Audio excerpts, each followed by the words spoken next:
Hello, everybody.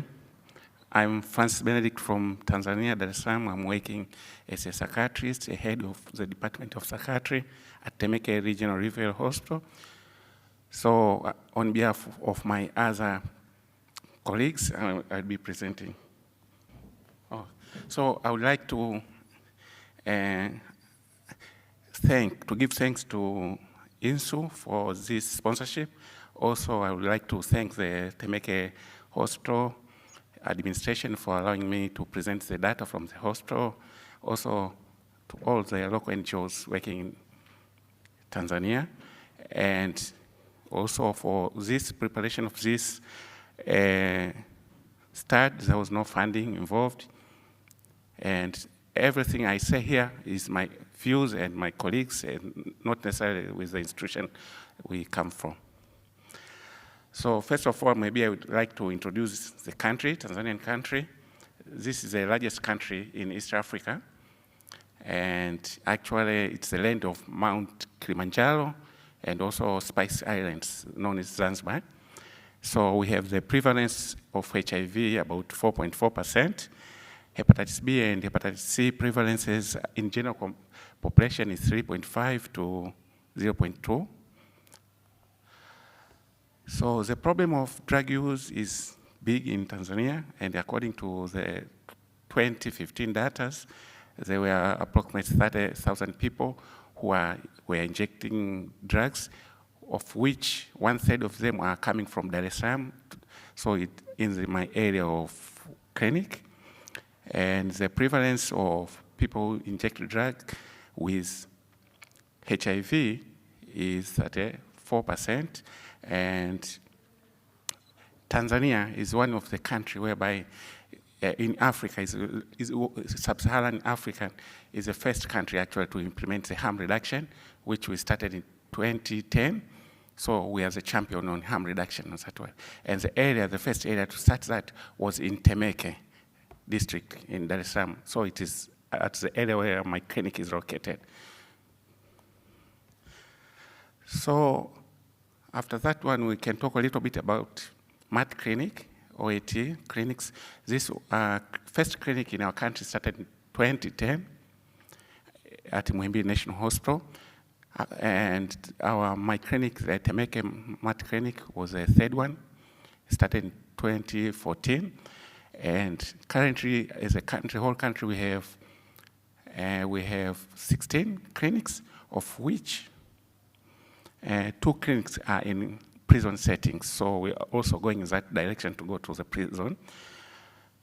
And the takeaway dose started in 2019 as a clinical trial, and currently is officially a program in all MAT clinics in our country. And so this year we started to have viral hepatitis B and C testing and treatments in almost all the MAT clinic in our country.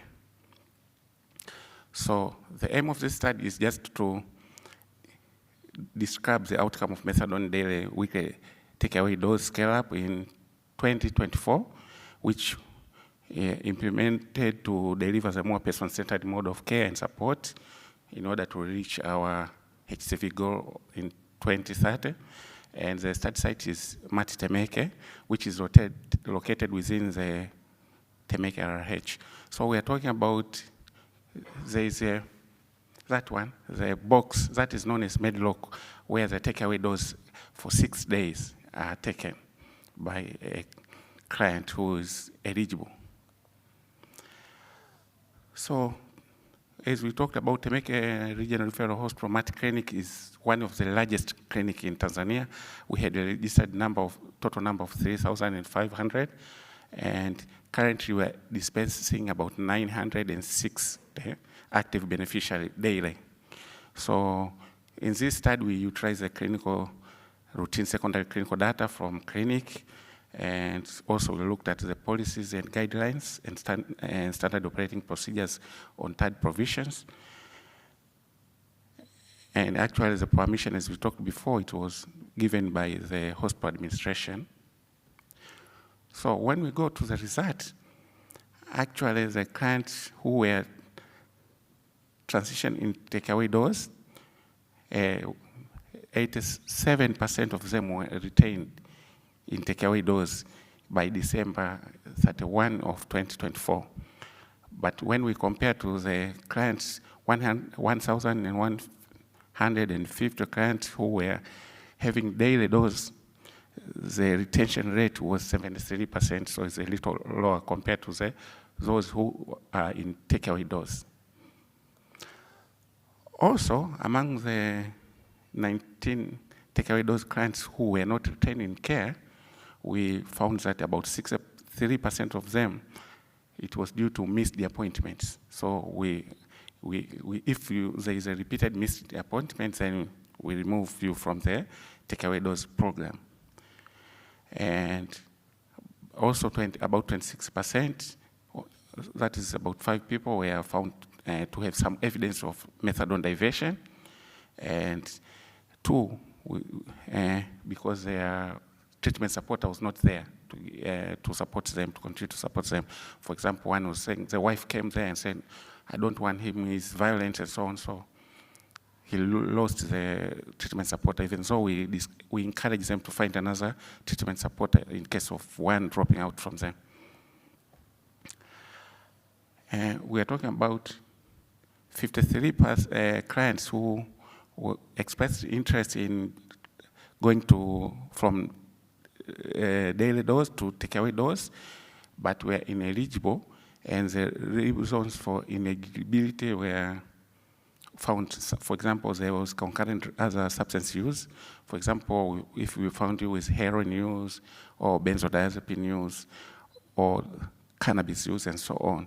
So number was 23, and about 12 were found to have not stable housing. They don't have place to stay, so they stay in maybe outside or somewhere else. So this is not, it is somehow not appropriate to get the takeaway dose according to our policies. Also, not being on stable methadone dose, because if your dose is not adequate enough or you are on tapering and so on, then you are not supposed to be there. And also, treatment supporter, as well as not receiving MAT for at least 6 months, the period before initiation to the time when you get the takeaway dose. So when we look at this figure, we find like only 12% of MAT clients were able to transition to takeaway dose. And however, our plan is to go to 30% of active clients to have takeaway dose. So it is a little job, I think. We are not there yet. We know that moving the client to THU is important for reducing the cost and burden in their clinic. And when we're talking about burden, we're talking about takeaway dose. We're talking about water, dispensing, cups, and syringes when we do in trying to give service to those people. Also, takeaway dose prevalence is much lower when we compare to other studies from other countries like US, which in some studies was found to be high as much as 56 to 82%. Maybe this is due to several social challenges our clients in Tanzania are facing. So that's why maybe they have no housing or social support, which making them unable to meet the criteria. Also, only 15% of those who started takeaway dose discontinued takeaway services. And also studies show that most of the clients are not happy with this limited takeaway dose access, and they would like more access to get takeaway so that they continue with their things, their lives. Yeah, on that one, even some clients we found were trying, in methadone diversion, somebody else were trying to buy methadone to those who are on takeaway dose. So it means people are willing to buy the methadone in the streets. So if more is available for takeaway, it will mean more thing to them. Also, the client we are feeling like if somebody is getting takeaway dose is like more trusted compared to those who are on daily dose. And in the US also, there was reports that those who were on takeaway dose, they reported increased autonomy and flexibility in treatment, as well as being less frequent users of hospital services, so they are reducing the cost of running hospital.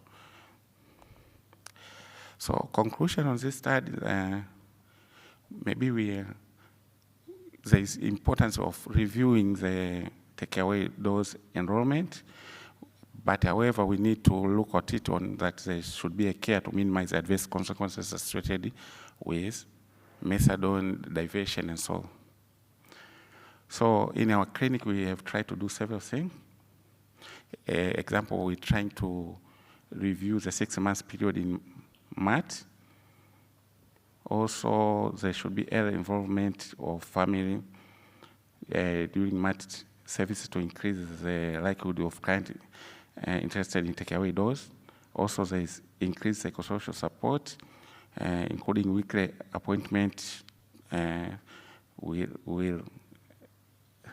with nurses or social worker. It will increase the support of adherence to those people who are injecting drug in MAT services. And we are trying to have more plans to have, example, quarterly meeting with takeaway dose clients, families, and treatment supporter, so that will address several challenges which are occurring.